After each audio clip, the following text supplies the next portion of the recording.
দর্শক এনটিভিতে আপনাদেরকে স্বাগতম জানাচ্ছি। আমি নোয়াখালী থেকে মাসুদ পারভেজ। ঐতিহ্যবাহী নোয়াখালী একটি প্রাচীনতম জেলা। ইতিহাস ঐতিহ্যে এই জেলায় বহু গুণী ব্যক্তিগণ জন্ম নিয়েছিলেন। তারা দেশের সেবায় বিভিন্নভাবে অবদান রেখেছেন। গুরুত্বপূর্ণ এই জেলায় সিটি কর্পোরেশনের দীর্ঘদিনের দাবি ছিল জনগণের। এই অঞ্চলের মানুষ আশা করছে জনগণের প্রাণের দাবি নোয়াখালী সিটি কর্পোরেশন প্রতিষ্ঠা করবে এই গণতান্ত্রিক সরকার।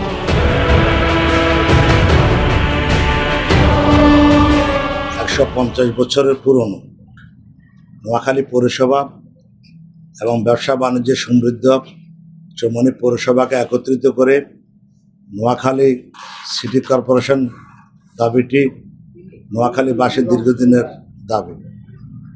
এর দাবির পরিপ্রেক্ষিতে গত তত্ত্বাবধায়ক সরকার আমলে আমাদের এই অঞ্চলের একজন নাগরিক আক্রমণের আবেদনের পরিপ্রেক্ষিতে মন্ত্রণালয় থেকে এই চিঠি জেলা পর্যায়ে আসে, জেলা পর্যায় থেকে উপজেলা পর্যায়ে আসে।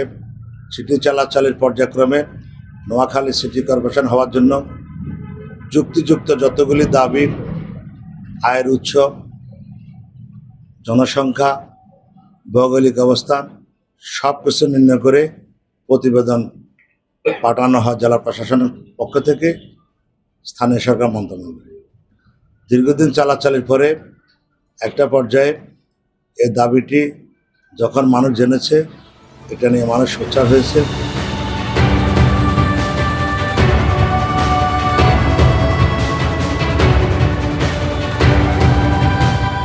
নোয়াখালী অতি প্রাচীনতম একটি জেলা এবং নোয়াখালী জেলা বাংলাদেশে একটি ধনী জেলা হিসেবে পরিচিত। আমরা বর্তমান সরকারের কাছে আহ্বান থাকবে, আমরা যেন আগামী দিনে আমরা যেন অতি সত্বর যে নোয়াখালীকে সিটি কর্পোরেশন হিসেবে দেখতে চাই।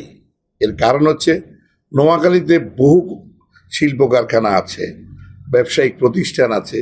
আমাদের চৌমনি বাজার একটি বিশাল বাজার, যেখানে রাষ্ট্রায়ত্ত 53টি ব্যাংক অবস্থিত।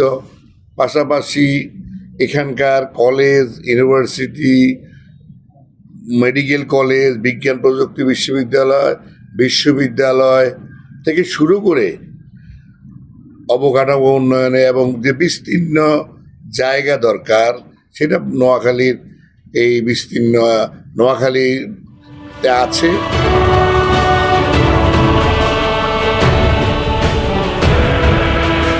নোয়াখালী পৌরসভা এটি ব্রিটিশ পিরিয়ডের একটি পৌরসভা। ব্রিটিশ পিরিয়ডে যখন 18টি পৌরসভা ছিল তৎকালীন বাংলাদেশে, তার মধ্যে একটি হচ্ছে নোয়াখালী। আমি 2012 থেকে 2016 পর্যন্ত প্রায় 12 বছর নোয়াখালী পৌরসভার চেয়ারম্যান এবং মেয়র হিসেবে দায়িত্ব পালন করেছি।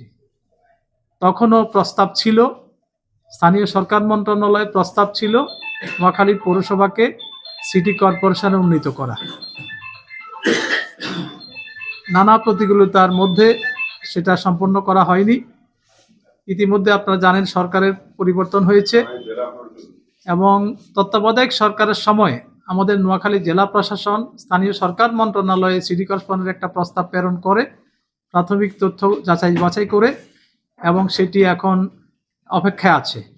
আমি শুধু বলতে চাই, এই নোয়াখালী পৌরসভার বয়স প্রায় 150 বছর এবং বাংলাদেশের প্রায় অতি প্রাচীন যে পৌরসভাগুলো আছে অধিকাংশই সিটি কর্পোরেশনে রূপান্তরিত হয়েছে এবং উন্নীত হয়েছে। তা আমরা আশাবাদী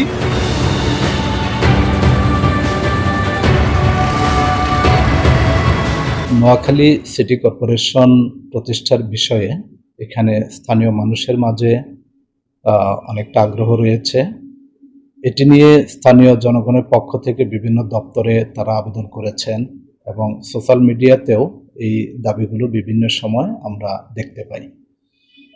ইত্যাদি বিষয়ে ইতিপূর্বে স্থানীয় সরকার বিভাগ থেকে আমাদের কাছে কিছু তথ্য চাওয়া হয়।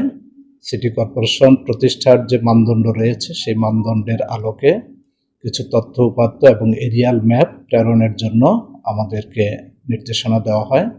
তৎপ্রেক্ষিতে আমরা গত মার্চ মাসে নোয়াখালী পৌরসভা এবং চৌমুহনী পৌরসভার উন্নয়নশীল অংশগুলো সহ এখানকার যে ভৌগোলিক প্রেক্ষাপট, এখানকার শিল্প বাণিজ্য, ব্যবসা বাণিজ্য ইত্যাদি দিক, হোল্ডিংগুলোর অবস্থা, এখানে শিক্ষা প্রতিষ্ঠান ইত্যাদি বিভিন্ন তথ্য উপাত্ত সহ প্রয়োজনীয় তথ্য সহ আমরা একটি এরিয়াল ম্যাপ সহ আমরা স্থানীয় সরকার বিভাগে পাঠিয়েছি।